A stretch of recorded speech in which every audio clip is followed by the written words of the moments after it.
आचार्य परम पूज्य मधुसूदन ओझा जी का द्वारा जो लिखित ग्रंथ है उसका भी स्वाध्याय हो। स्वाध्याय के माध्यम से हम कुछ तत्वों को अवगत करें, इसी दृष्टि में आचार्य जी का हमारे प्रति आशीर्वाद है जिससे मैं कुछ बोल सकूं। विज्ञान विद्युत ग्रंथों का जब हम अवलोकन करते हैं, उनका जो प्रतिज्ञा वाक्य है अर्थात श्लोक में जो मंगल श्लोक में उन्होंने कहा, उनका एक ही दृष्टि है कि हम वेद विज्ञान के माध्यम से सांसारिक पास में जो आबद्ध है उनसे हम कैसे विमुक्त हों।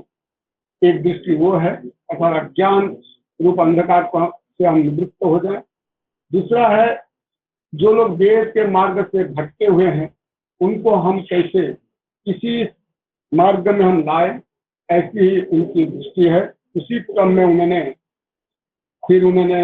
जो वेदांत वाक्य है, तो वेदांत वाक्य का भी उन्होंने पहले ही शुरुआत में उन्होंने बता दिया है कि सर्वं खलु इदं ब्रह्म एकमेव द्वितीयं ब्रह्म इत्यादि को लेते हुए ब्रह्म के स्वरूप को श्रुति वाक्य के साथ जोड़ते हुए अर्थात श्रुति प्रस्थान को ही अनुसरण करते हुए उन्होंने जो अक्षर ब्रह्म और अक्षर ब्रह्म की जो बात आती है, क्योंकि भगवद गीता में हम पाते हैं द्वाविमो पुरुषो लोके क्षरश्चाक्षरे वचन, तो वहां पर जो है क्षर जो है सर्वभूत के हैं और अक्षर जो है वहां पर कुटस्थ है। तो इस तरह का जो विवृत्ति भगवद गीता में मिलते हैं, तो उसी को दृष्टि में रखते हुए एक नवीन विज्ञान के रूप में उन्होंने प्रतिपादन करने का व्यवस्था दिया है। तो वहां पर अक्षर ब्रह्म को जब हम देखते हैं तो अभी विमल जी बता रहे थे 5 रूप में उन्होंने बताया है, ब्रह्मा विष्णु और इंद्र और अग्नि और सोम के रूप में 5 तत्वों का उन्होंने बताया है।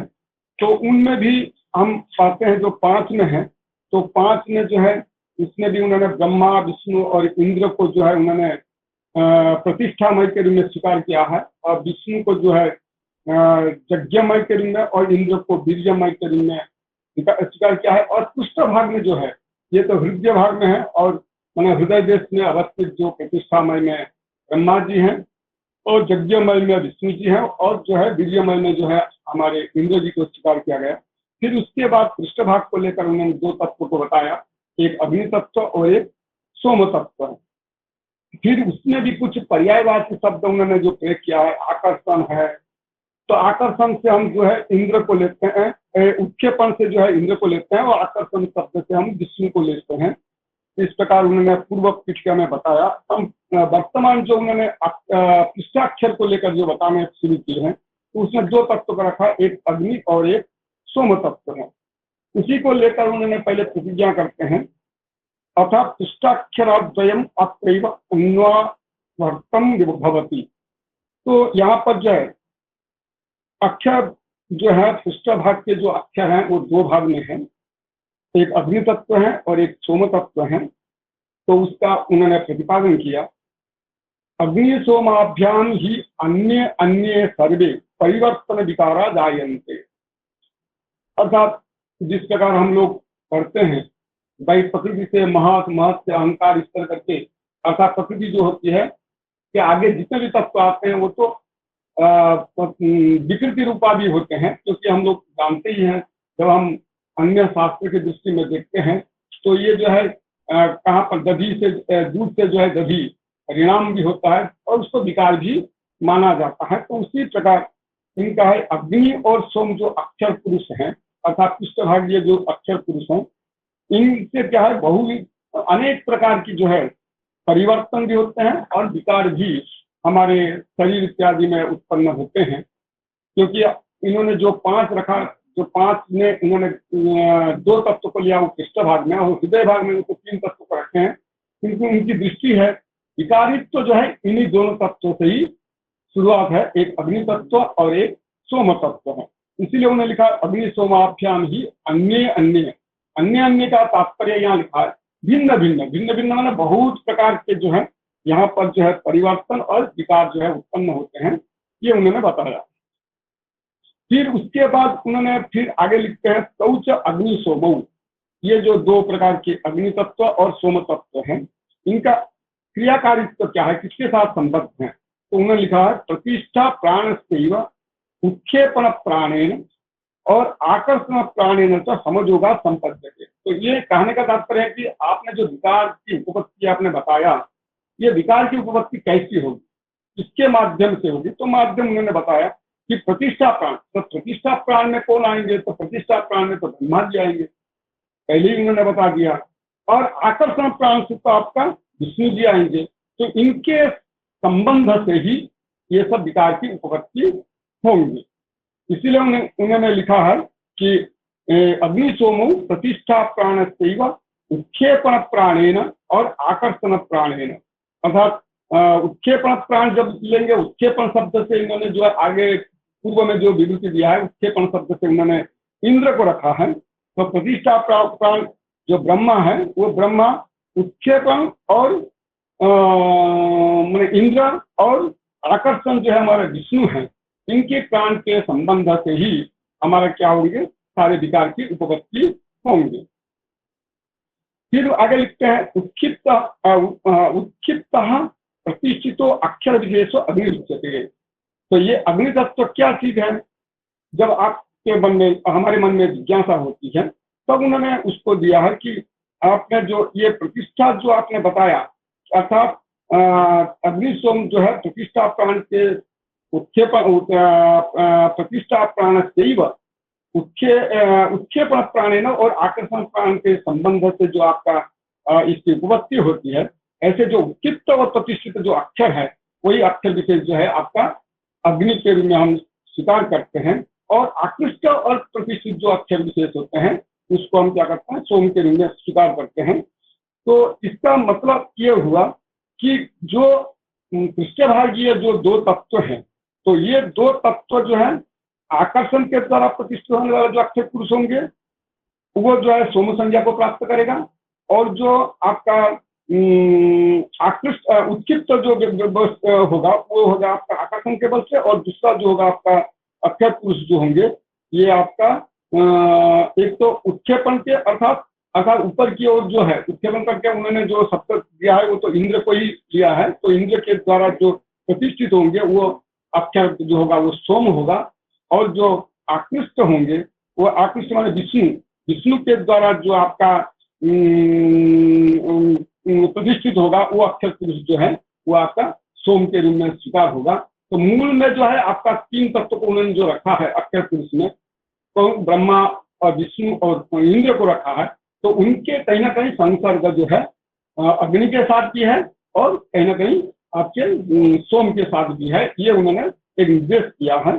फिर इसी प्रकार जो ये जो पांच अक्षर हैं, अर्थात पांच आपका हुए ब्रह्मा विष्णु इंद्र और जो है आपका अग्नि और सोम, ये जो है ये ही जो है जगत के नियंता हैं और ये विश्वेश्वर हैं, ऐसा करके उन्होंने दिया है। जिस प्रकार हम लोग पंच भौतिक शरीर में मानते हैं, पृथ्वी जल तेज वायु आकाश, इनके समुदाय से पार्थिव शरीर की उपपत्ति होती है, अभौतिक शरीर की उपपत्ति होती है। इसी प्रकार इन्होंने जो किया है कि आपका जो पांच तत्व हैं, ब्रह्मा विष्णु इंद्र और अग्नि और सोम, इन पांच तत्व जो है, यही जो पांच सम्मिलित होने पर ये पंच अक्षर हैं, चाहे वो तीन जो है हृदय भाग के हों और जो पृष्ठ भाग के जो हैं, इन पांच तत्वों को लेकर ही उन्होंने जगत के नियंता के रूप में उन्होंने विश्वेश्वर के रूप में उन्होंने प्रतिपादन किया है। फिर आगे जो है वो लिखते हैं अतः एतयो अन्वित उभयोरपि प्रतिष्ठा प्राण से अवस्था विशेष रूपतया त्रय एव प्राण मुख्या सिद्ध्यन्ति। तो इस प्रकार प्रतिष्ठा प्राण रूप जो आपका अवस्था विशेष है, यही आपका मुख्य के रूप में उन्होंने स्वीकार किया है। यही जो है प्रतिष्ठा प्राण जो हम लोग पूर्व में बताए थे कि प्रतिष्ठा प्राण के रूप में हमने स्वीकार करते हैं ब्रह्मा जी को, और यज्ञमय के रूप में हमने विष्णु को हमने स्वीकार करते हैं। ये पूर्व में जो आप और बीजमय के रूप में हमने इंद्र को जो स्वीकार करते हैं, तो उसी को उन्होंने बता दिया कि अग्नि अन्यतयो अभी, अर्थात अग्नि और सोम दोनों को लेकर ही जो प्रतिष्ठा प्राण है अवस्था विशेष है, यही हमारा जो है ये तीन प्राण रूप में मुख्य होते हैं। तो प्राण रूप में आते हैं प्रतिष्ठा प्राण जो है वो ब्रह्मा होते हैं, और आकर्षण प्राण जो होते हैं वो विष्णु होते हैं, और उत्क्षेपण प्राण जो होता है वो इंद्र है। तो इसका मतलब इन्होंने एक जगत को हम लोग जिस प्रकार उत्क्षेपण उद्धव है ना, उद्धक्षेपणम उत्क्षेपणम हम मानते हैं, कर्म में अन्वय करते हैं जैसे अन्य शास्त्रों में, उसी प्रकार इन्होंने यहाँ पर जो है प्रतिष्ठा प्राण के रूप में एक संज्ञा कर दिया ब्रह्मा। अर्थात कहाँ जा इनके ग्रंथों में प्रतिष्ठा प्राण शब्द से प्रतीत होगा तो वो ब्रह्मा का ही वाचक है, अर्थात प्रतिष्ठा प्राण से हम ब्रह्मा का ही बोध करेंगे, और आकर्षण प्राण से जो है विष्णु को, क्योंकि वो इसका मतलब जो है जगत के जो है सृष्टिकर्ता है, तो वो सृष्टिकर्ता के रूप में उन्होंने क्या क्या प्रतिष्ठा, अर्थात जगत के सृष्टिकर्ता के रूप में प्रतिष्ठित करके जो प्राण शेष है वो कौन है, ब्रह्मा के रूप में स्वीकार किया है। और जो पालन करता है उनको जो है पालन करने के लिए क्या होगा, संसार में जीवों के साथ उनका एक आकर्षण भाव रहेगा, क्योंकि यद्यपि वो, क्योंकि जीव जो है वो माया वसा थी, ब्रह्मा जो है माया के बल से ही जगत की सृष्टि करते हैं, ब्रह्म तत्व जो है जगत की सृष्टि करता है।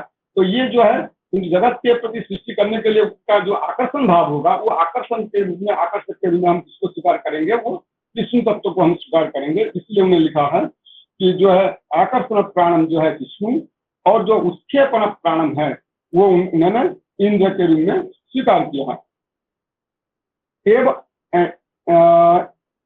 एतम इंद्र अग्नि सोम अभ्यभिचारिणम अक्षर भक्ता पौराणिका अद्यत्य शिव शब्देन व्यवहरन्ति।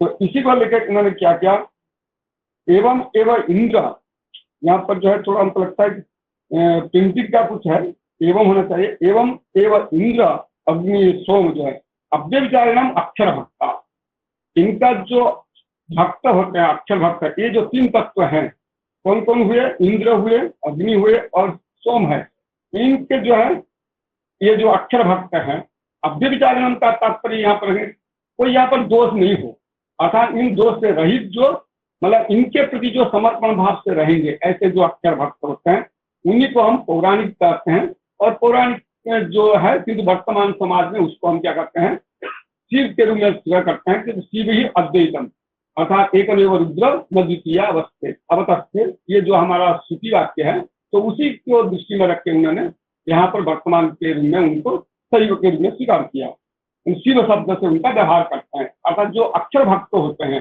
जिनके तीनों तत्व के जो अक्षर भक्त होते हैं, तो उनको हम क्या करते हैं, शिव के रूप में स्वीकार करते हैं। और इंद्रिय शिवयो भिन्न उभयो रोदसी दैवतत्वेन वृत्ति साम्येन च नाति शेषा, उन्होंने लिखा दो तत्व तो भिन्न भिन्न है, इंद्र तत्व जो है वो अलग तत्व है, शिव तत्व जो है वो अलग तत्व है, क्योंकि इंद्र तत्व को आपने जो है उसको जो है आपने उत्क्षेपण तत्व के रूप में रखा, अर्थात वीर्यमय तत्व के रूप में रखा, और शिव जो है शिव तत्व कहीं पंचाक्षर के रूप में आपने स्वीकार किया ही नहीं है, क्योंकि जहां पर पंचाक्षर की बात आती है तो वहां शिव तत्व का तो कहीं ग्रहण है ही नहीं। तो इसीलिए इंद्र और जो शिव है इनका जो है पर्याय भेद तो है ही है, पर्याय भेद के साथ साथ इनका क्रिया भेद भी है ही है। तो कैसे आपने उनको दोनों को आपने एक के रूप में आप स्वीकार किया कि पौराणिक जो है उनको अक्षर भक्त के रूप में स्वीकार करते हैं, और जो है वर्तमान के समाज में उनको जो है शिव के रूप में स्वीकार करता है, तो उनको दोनों अभिन्न पदार्थ है नहीं, दोनों भिन्न होते, कैसे अभिन्न का व्यवस्थापित करेंगे। तो उसके लिए उन्होंने दिया उभयो रोदती दैवतत्वेन वृत्ति साम्य, ये जो दिया है, तो इसका उभय रोदती एक श्रुति वाक्य है, तो उभय को लेकर उन्होंने जो है साम्यता को प्रतिष्ठित करने के लिए लिखा, वृत्ति साम्येन च नाति विशेषा, अर्थात कोई विलक्षणता उसमें नहीं है, अर्थात अविलक्षण है। यद्यपि दोनों में भेद होते हुए भी हमने क्या किया कि इंद्र जो है वीर्यवती है, तो वीर्यवती होने के कारण हमने उसको दृष्टि में रख के इंद्र को जो है हम शैव के रूप में भी स्वीकार कर सकते हैं। तो शिव और इंद्र में कोई भेद नहीं रह सकते हैं, क्योंकि उसके लिए हमारा श्रुति प्रमाण है, वह रोदसी करके श्रुति है। अब पूरा श्रुति मुझे भी याद नहीं है, न मुझे जानकारी है, तो ऐसे श्रुति वाक्य को लेकर उन्होंने यहाँ पर साम्यता व्यवस्थापित करने का प्रयास किया। क्योंकि ये जो है ये उभय रोदसी करके उन्होंने कहा कि अंतरिक्ष का एक, उन्होंने हिंदी व्याख्या में आचार्य ने व्यवस्थापित किया है कि उसको हम अंतरिक्ष के अधीश्वर के रूप में स्वीकार करते हैं, तो अंतरिक्ष अधीश्वर साम्यता व्यवस्थापित कर सकते हैं इंद्र और शिव को। वेदेतु सर्वत्र इंद्र प्राण से उत्क्षेपण कर्तृत्व ब्रह्मा विष्णु सहचारित्व दृश्यते, ये उन्होंने प्रयोग किया है।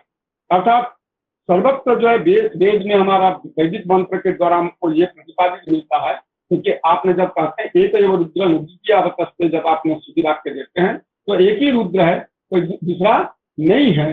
तो इसका मतलब जितने भी तत्व आपके हैं तो वो रुद्र में ही साम्यता को ही प्रतिपादन करते हैं। तो उसी प्रकार यहाँ पर भी उन्होंने लिखा सर्वत्र इंद्र प्राण से उत्क्षेपण कर्तृत्व, अर्थात उत्क्षेपण कर्तृत्व जो है वो इंद्र प्राण में उन्होंने ले लिया है। इंद्र प्राण का ही उत्क्षेपण कर्तृत्व है, अर्थात इंद्र प्राण में ही उत्क्षेपण कर्तृत्व की व्यवस्था करते हुए ब्रह्मा विष्णु सहचारित्व, अर्थात वो अकेले नहीं कर सकते जब तक ब्रह्मा विष्णु का जो है सहचार भाव बने, साम्य भाव नहीं होगा। इसीलिए उन्होंने लिखा कोई इसमें भेद तत्व आप नहीं मान सकते, सब में ही अभेद तत्व ही आपको मानना पड़ेगा। यद्यपि संज्ञा मात्र में भिन्न हो सकते हैं, किंतु क्रियाकारित्व में भिन्न हो सकते हैं, किंतु वस्तु स्थिति में जो है एकमेव अद्वितीयम ब्रह्म जब हम प्रतिपादन करते हैं तो वहीं पर गतार्थ होता है, अंततः वही गतार्थ करते हैं, सब अभिन्न का ही तादात्म्य का ही बोधर्थ।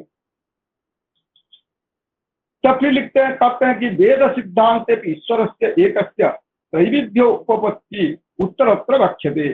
तो वेद सिद्धांत अपि ईश्वर से एक त्रैविध्य उपपत्ति उत्तरत्र वक्ष्यते, अर्थात आगे चलते हम वेद का जो सिद्धांत है एक एवं क्या एकमेव ब्रह्म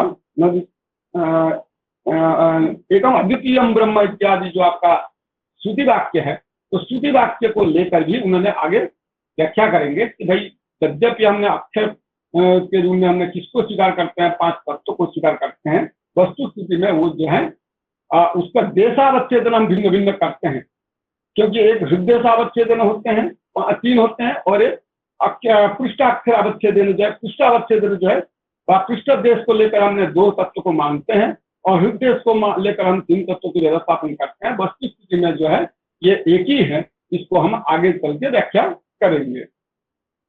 जदाक्षरम पंचविधम समय तो इस पंचाक्षर संख्या क्रमो द्रष्टव्य।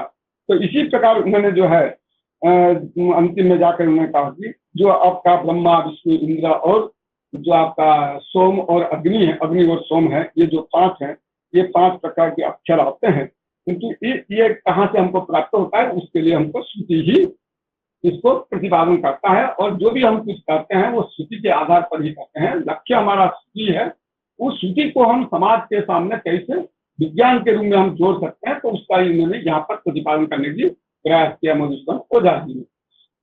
आचार्य का जो है इसी प्रकार दृष्टि है। पहले उन्होंने कहा कि ब्रह्मा विष्णु और जो है रुद्र है, रुद्र का इंद्र है, ये 3 जो है अक्षर विशेष हैं, और अग्निशम जो है ये जो है आपका 2 अक्षर हैं। तो 3 और 2 5 जो है करके इनको हमने देवता के रूप में हमने सिद्ध किया है। तो पंचैते देवता श्रुता करके हम लोग पढ़ते भी हैं, पंचैते पितरा श्रुता, तो इसीलिए वहां पर जो आता है पितरो देवता इत्यादि जो वाक्य प्रयोग करते हैं, तो यहाँ पर भी वही दृष्टि उन्होंने रखा है, क्योंकि वो भी आपस्तंभीय वाक्य है, तो उस वाक्य को भी दृष्टि में रख के उन्होंने यहाँ पर भी लिखा है ब्रह्मा विष्णु ये जो है ये अक्षर विशेष है, और अग्निशोम जो है ये जो अक्षर है, इन 5 को मिलाकर जो है 5 में हम देवतात्व का सिद्ध करते हैं। अर्थात ये नहीं है कि केवल इसीलिए वहां पर लिखा है ग्रंथांतर में जो है शास्त्रांतर में जो व्याख्या किया गया, वहां पर पितरो देवता कहने का तात्पर्य है पिता पितामह पितामही इत्यादि सबको हम लेकर ही देवतात्व का विधान करते हैं। तो उसी प्रकार यहाँ पर जो है देवतात्व का विधान उन्होंने 5 तत्व में किया है। वो है आपका ब्रह्मा विष्णु रुद्र और ब्रह्मा विष्णु इंद्र और आपका जो है अग्नि और सोम। एभ्य एवं पंचभ्यो दैवतेभ्य सर्वमिदम जगत तथा जथम समुत्पाद्यते। तो इन्हीं 5 तत्वों से ही आपकी जगत की सृष्टि होती है, जगत की उत्पत्ति होती है। ये इनका आचार्य का दृष्टि है। यद्यपि हम लोग पढ़ते हैं जतो वा इमानि भूतानि जायन्ते इत्यादि श्रुति वाक्य पढ़ते हैं, तो वहां पर जो है आकाशाद वायु वायु अग्नि इत्यादि श्रुति वाक्य के अनुसार जो है आकाश वायु जल है ना, पृथ्वी जल और अग्नि इत्यादि जो तत्व है 5 तत्व हैं, 5 तत्व से जगत की सृष्टि होती है। क्योंकि यहाँ पर उन्होंने जो दृष्टि दिया है, ये एक नवीन उन्होंने आचार्य श्री ने दृष्टि देने का प्रयास किया कि वो दृष्टि क्या होगी। यद्यपि हम लोग जतो वा इमानि भूतानि जायन्ते इत्यादि श्रुति वाक्य को लेकर उन्होंने आगे जाके जो है विज्ञान भाष्य में उन्होंने यथार्थ उसको विवृत्ति दिया है, तो उसमें रस बल इत्यादि की भी उन्होंने कल्पना करने का प्रयास किया। कल्पना क्या है, उन्होंने एक व्यवस्था देने की प्रयास किया है, क्योंकि यहाँ पर जो है विज्ञान विद्युत ग्रंथ में, क्योंकि इनका दृष्टि एक ही है कि प्रतिज्ञा वाक्य में जो रखा है वेद का, वेद विज्ञान का विरुद्ध कोई बात करता है, विरुद्ध मार्ग में चलता है, उनका जो अज्ञान है उस अज्ञान को नाश करके सज्ञान की ओर प्रवृत्त करना है, वो दृष्टि है। तो उस दृष्टि को रख के उन्होंने संसार को जो है 5 तत्वों से उन्होंने बांटा, 5 अक्षर तत्व के रूप में। उन 5 अक्षर तत्व, क्योंकि उन्होंने अक्षर तत्व में जो है सूक्ष्म शरीर, स्थूल शरीर, कारण शरीर इत्यादि का उन्होंने व्याख्या पहले बता दिया है, तो अब जो है उन 5 तत्व अक्षर ब्रह्म को लेकर ही अपने जगत की सृष्टि होती है, ऐसा उन्होंने प्रतिपादन किया है। तो उसी को लेकर उन्होंने लिखा है ब्रह्मा विष्णु इंद्र इत्येते त्रयोक्षरा अग्नि सोमैति द्वौ अक्षरौ तेति कृत्वा पंचैव देवता कृता तेभ्य एव पंचभ्य दैवतेभ्य सर्वमिदं जगत यथार्थम उत्पाद्यते। इसी से ही जगत की उपपत्ति होती है। प्रतिष्ठाप्यते उपसंह्रियते विकारश्च अनेक विधम संप्रचीयते इति अवगंतव्यम। तो इन्होंने कहा कि इन्हीं 5 तत्वों से जगत की उपपत्ति है, जगत प्रतिष्ठापित है, और जगत जो है उसी में ही संग्रहित भी है। अर्थात इन्हीं 5 से अतिरिक्त जब हम कहते हैं नेह नानास्ति किंचन, जब हम एक शुद्ध वाक्य देते हैं कि ब्रह्म से अतिरिक्त कोई संसार में है ही नहीं, तो इनका मतलब कि इन्हीं 5 तत्व जो है, इन्हीं 5 तत्वों में ही सारा जगत जो है समेकित है, मतलब उन्हीं में ही समेटा गया है, उससे अतिरिक्त कोई तत्व नहीं है। यद्यपि किंतु आप पहले भी उन्होंने कहा यदि 5 तत्व मानेंगे तो एकमेव अद्वितीयम ब्रह्म कैसे आपका उस स्थिति विरुद्ध हो जाएगा। तब उन्होंने कहा कि यद्यपि हम उसको अलग अलग पृथक सत्ता के रूप में स्वीकार करते हैं, रोदसी इत्यादि जो श्रुति वाक्य उन्होंने प्रयोग किया था, उसके दृष्टि में उन्होंने जो है 5 तत्व को साम्य के रूप में उन्होंने स्वीकार किया है, और इन्हीं में 5 में ही देवतात्व की व्यवस्थापित किया है। तो 5 समुदाय में जब देवतात्व की आपने व्यवस्थापित कर दिया तो वो क्या हुआ, एक ही हुआ। यद्यपि वो भिन्न भिन्न तत्व होते हुए भी अंततः जो है एक ही में ही परिवर्तित होते हैं। तो उसी को लेकर उन्होंने कहा विकारश्च अनेक विधम संप्रचीयते।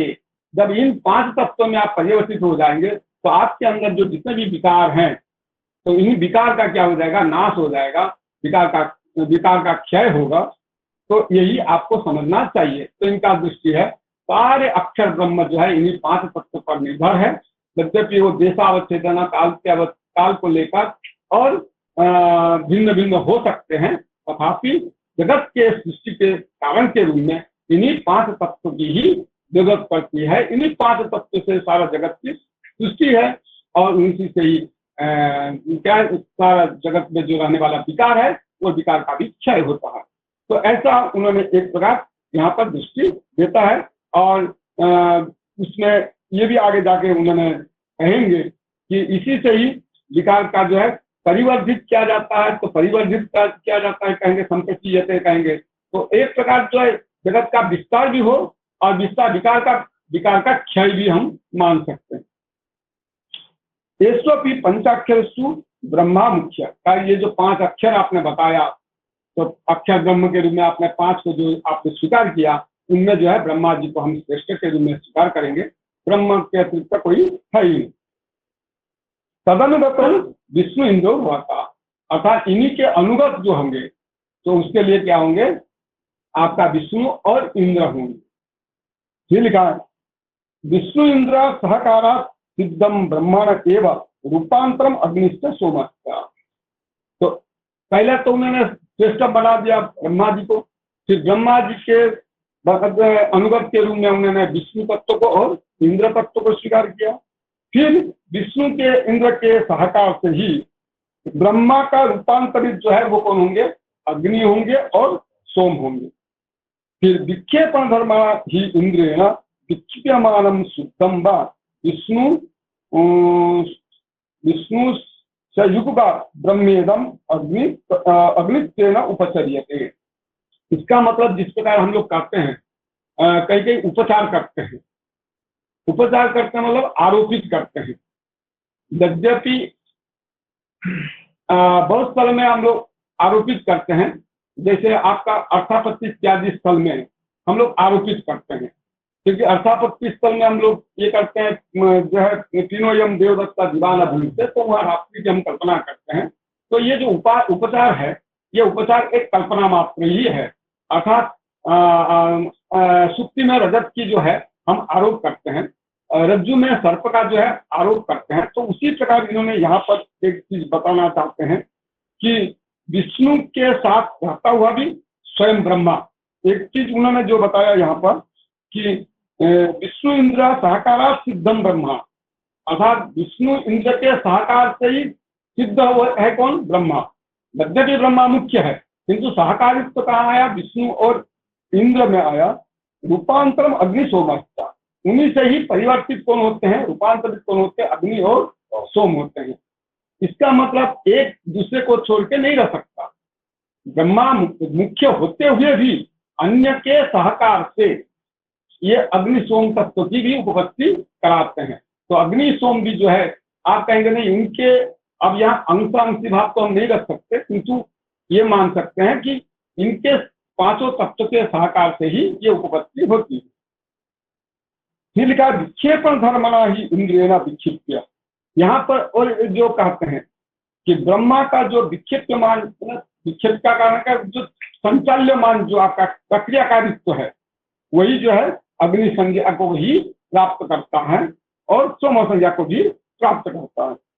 तब उसी को लेकर उन्होंने लिखा है अर्ध वही प्रजापते आत्मनो मर्त्यमासित अर्धम अर्धम अमृतम इसी याज्ञवल्क्यादि की जानते। तो इनका कहते हैं प्रजापति जो है ब्रह्मा है, ब्रह्मा जी का जो है आधा भाग जो है वो क्या होता है? मर्त्य होता है, और आधा भाग जो है अमृत होता है। तो आधा भाग मर्त्य करने तात्पर्य जो है वो जो है हम लोग याद करते हैं ना, तमें विदित्व अतिमृत्युम तरह जो भी हम लोग प्रयोग करते हैं, श्रुति वाक्य है। तो वहां श्रुति वाक्य में जो है मर्त्य में रहकर ही हम अमृत तत्व को प्राप्त कर सकते हैं। तो इसीलिए ब्रह्मा के आधा भाग को उन्होंने अमृत के रूप में, मर्त्य के रूप में स्वीकार किया, और आधा भाग को जो है अमृत के रूप में स्वीकार किया है। तो इसका मतलब हुआ जीव जो है वो मर्त्य में रहकर ही अमृत तत्व को प्राप्त करने में समर्थ है। वो कब होगा? जब अक्षर भक्त बनेंगे। जब तक अक्षर भक्त नहीं होगा तब वो अमृत तत्व को प्राप्त नहीं कर सकता। इसीलिए पूर्व पीठिका में जो उन्होंने बताया, पौराणिक यद्यपि उसको अक्षर भक्त के रूप में स्वीकार करते हैं, तो उसके बाद जो है उसी को वर्तमान समय में इसको शिव के रूप में स्वीकार किया जाता है। तो शिव है ना, अद्वैतम शिव ही केवलम जो हम लोग करते हैं, तो वो जो तात्पर्य देते हैं तो उसी प्रकार दृष्टि को रख के उन्होंने यहाँ पर प्रतिपादन किया है कि आधा भाग जो है वो मर्त्य का है और आधा भाग जो है अमृत का है।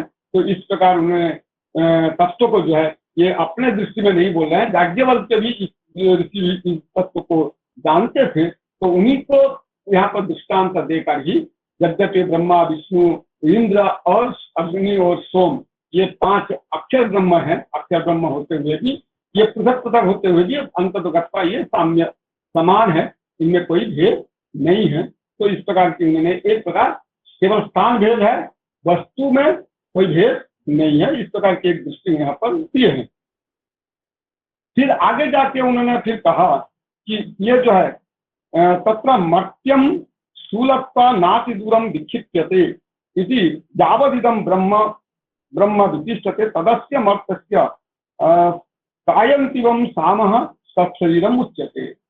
तब फिर प्रश्न उठता है, यदि आपने आधा भाग को आपने ब्रह्म का मर्त्य भाग माना और आधा भाग को हमने अमृत तत्व माना, तो इसका कैसे हम व्यवस्थित करें? तो उसके लिए उन्होंने कहा इंद्र जब ब्रह्म को प्रक्षेपण करता है, अर्थात प्रक्षेपण करता है मतलब तात्पर्य है कि इंद्र एक प्रकार से जो है ब्रह्मा जी को जो है ब्रह्मा जी के साथ वहां पर ब्रह्मा जी को अनुग्रह करता है। तब ब्रह्मा का मर्त्य भाग जो है स्थूलता के कारण जो है, अत्यंत स्थूल होने के कारण जो है वो अधिक दूर तक उसको है ना, उसको क्या कर सकते हैं, अधिक दूर तक उसको फेंक नहीं सकते, बावजूद तो उसको भेज नहीं सकते, इस प्रकार की वहां पर ये कहा है। तो इसीलिए उन्होंने कहा ब्रह्म वितिष्ठते तदस्य मर्त्य सायंतीयम नाम।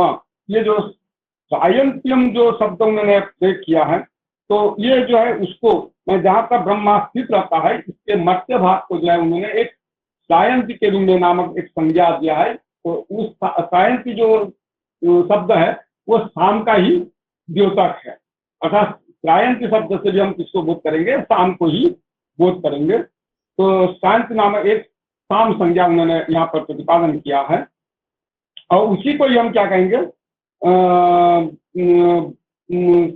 तत्सल्यम उच्यते। अतः परम परितो जो है बारवंतीयम, उसी को ही उसके चारों ओर जो है उसको बारवंती के रूप में उन्होंने स्वीकार किया है। अमृतम तो सूक्ष्मतमम वितायमानम परा परावतो विशिष्टते तद ब्रह्म काम पारावतम। इस प्रकार उन्होंने संज्ञा की यहाँ पर बताया कि जो ब्रह्मा का जो शाम है उसको हम क्या करते हैं, परावतन के रूप में भी हम उसका परावत शाम, इस प्रकार उनके जो है क्या है उसको कह सकते हैं, इनका पारिभाषिक शब्द है। अब वो पारिभाषिक शब्द के बारे में हमें इसमें अभी तक परिज्ञान नहीं है, स्वयं स्वीकार करने में मुझे कोई आपत्ति नहीं है, किंतु उनका जो कहते हैं कि ब्रह्मा का जो फैला हुआ चीज है उसको हम जो है परावत पर भाग कहते हैं। फिर उसका जो है ब्रह्मा का जो शाम परावत शाम है उसको भी ब्रह्मा के शाम को भी हम स्वीकार करते हैं, इस प्रकार इन्होंने दिया है। तो वहां पर एक दृष्टि भी उन्होंने दिया है कि अमृतम तु सूक्ष्मतमम वितायमानम परा। तो इस प्रकार अमृत तत्व को उन्होंने वितायमान परा के रूप में किया, और परावत में जो रहता है उसको हम ब्रह्मशाम व परावत के रूप में हम स्वीकार करते हैं।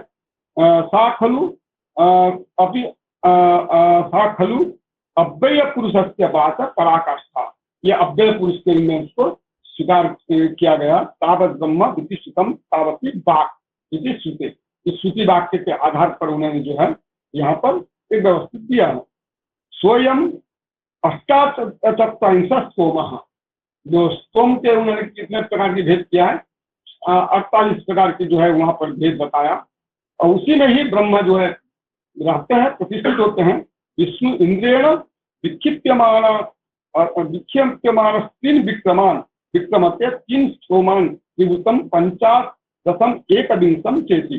तो इस प्रकार यहाँ पर जो है उन्होंने भेद करने का ही प्रयास किया है, अर्थात 48 प्रकार के स्तोम होते हैं, और अब जो है ब्रह्मा में वो स्तोम जो है प्रतिष्ठित होते हुए वह विष्णु के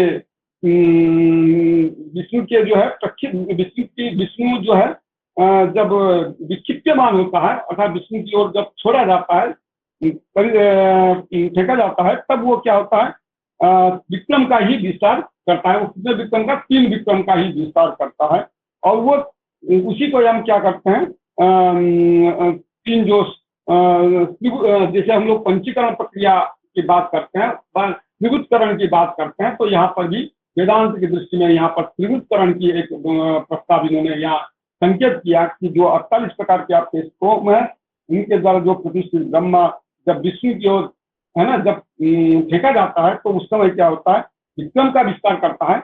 ऐसे जो 3 जो स्तोम होते हैं, मतलब 48 स्तोम में जो उन्होंने 3 स्तोम को लिया, उन 3 स्तोम को लेकर यहाँ त्रिभुतकरण की बात उन्होंने यहाँ पर बताया। और इसी प्रकार वो जो है त्रिभुतकरण जब करते हैं तो वो 5-5 लेकर उन्हें त्रिभुत करते हैं, तो 15 होते हैं। फिर उसी प्रकार उसमें 15 को लेकर 21 प्रकार की उन्होंने एक प्रकार की यहाँ पर बात की है। तो ये स्तोम जो है ये अमृत तत्व के ही स्वरूप होते हैं, इस प्रकार यहाँ पर एक निर्देशन उन्होंने आचार्य ने दिया है।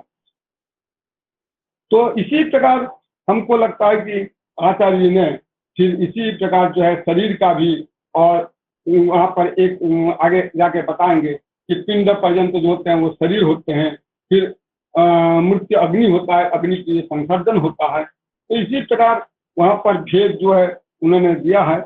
कि आगे जाकर उन्होंने ये भी लिखा विष्णु अवच्छिन्नम ब्रह्मैव विष्णु विक्रमाद वितायमानम तदेतत् अमृताग्नि रूपेण परिगणयति।